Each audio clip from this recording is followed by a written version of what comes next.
Saudara anggota Komisi 10 DPR fraksi Partai Demokrat Anita Jakoba marah pada kinerja Nadiem Makarim soal penggunaan anggaran pendidikan. Ia meminta pimpinan Komisi 10 beri rekomendasi kepada KPK memeriksa Kemendikbudristek atas pengelolaan dana pendidikan pada pagu anggaran tahun 2021 hingga 2023. Baik, terima kasih pimpinan dan Pak Menteri dan jajaran yang saya hormati. Pertama-tama kita semua mengetahui bahwa ada kekurangan anggaran ya 15 triliun. Tetapi kalau menurut saya mari kita koreksi diri. Kenapa ini terjadi? Jujur sama diri kita sendiri. Anggaran yang sudah diberikan begitu banyak tahun 2024 apakah sudah digunakan dengan baik atau tidak? Jangan kalau dikurangin kita sedih, tapi waktu dikasih banyak kita tidak menggunakannya dengan baik. Saat rapat dengar pendapat atau RDP antara Komisi 10 dengan Kemendikbudristek, anggota Komisi 10 fraksi Demokrat ini geram terhadap kinerja Nadiem dan jajarannya. Kegeraman Anita terjadi saat menyinggung paparan Nadiem soal kekurangan anggaran 15 triliun rupiah untuk Kemendikbudristek di tahun 2025.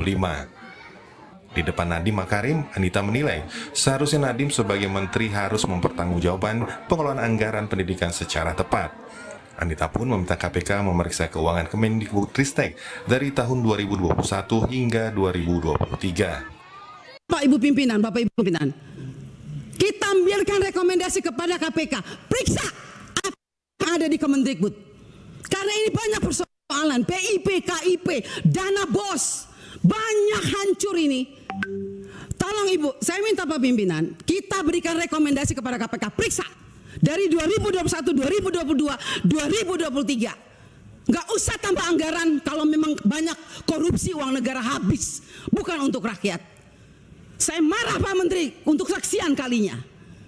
Karena memang ini kenyataannya di lapangan.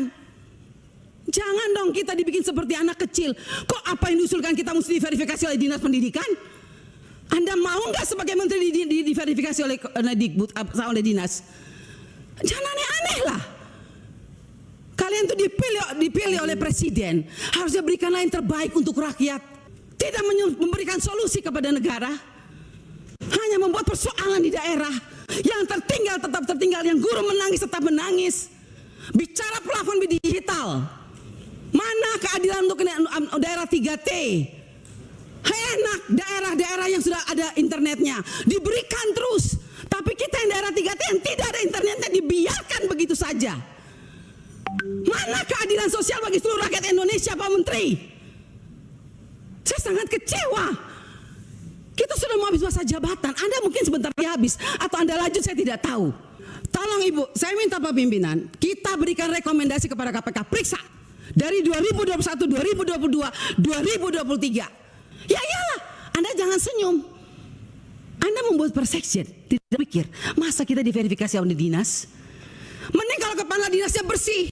Kalau kepala dinasnya justru yang mencuri uang PIP, bagaimana Ibu? Saya mau tanya sekarang, jawab. Apa Anda pikir semua kepala dinas bersih? Oh tidak.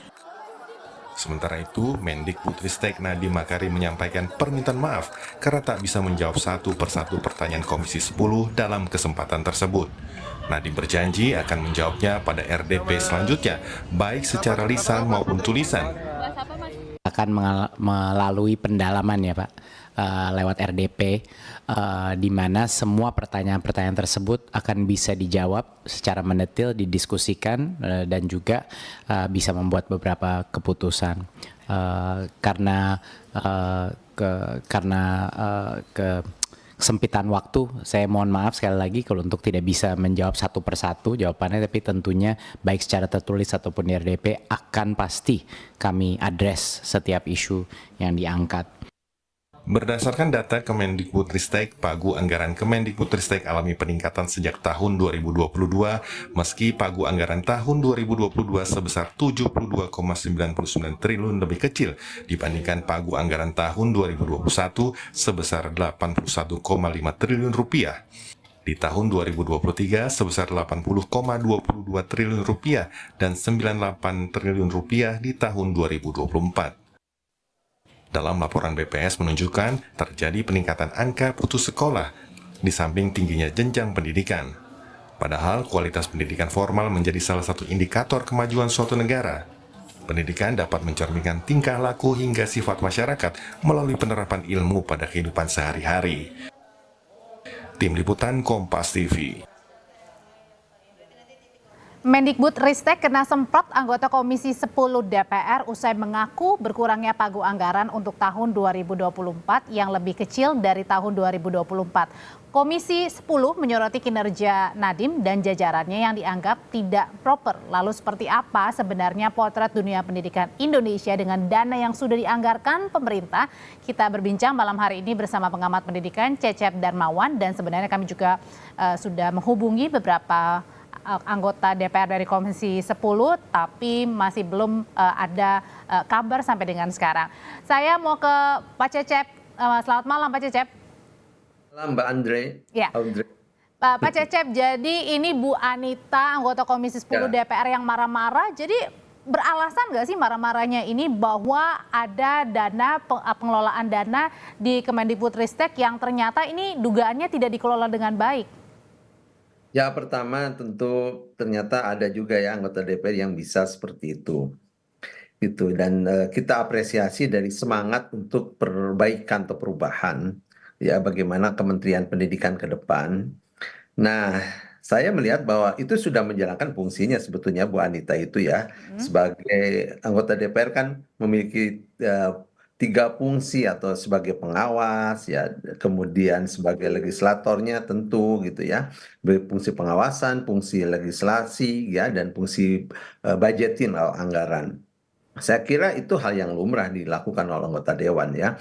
Nah, yang menarik justru Bu Anita itu melaporkannya bukan hanya pada tahun berjalan 2023 ya, tapi juga katanya periksa tuh 2021, 2022. Nah, pertanyaannya kan dari mekanisme birokrasi ya, dari sisi pengawasan kan ada Inspektorat Jenderal ya. Mestinya sih Kementerian Pendidikan juga ya mendapat laporan yang signifikan. Emang ada apa sih di tahun 2021, 2022, 2023? Ya tadi kan disebutkan betapa anggaran itu besar ya.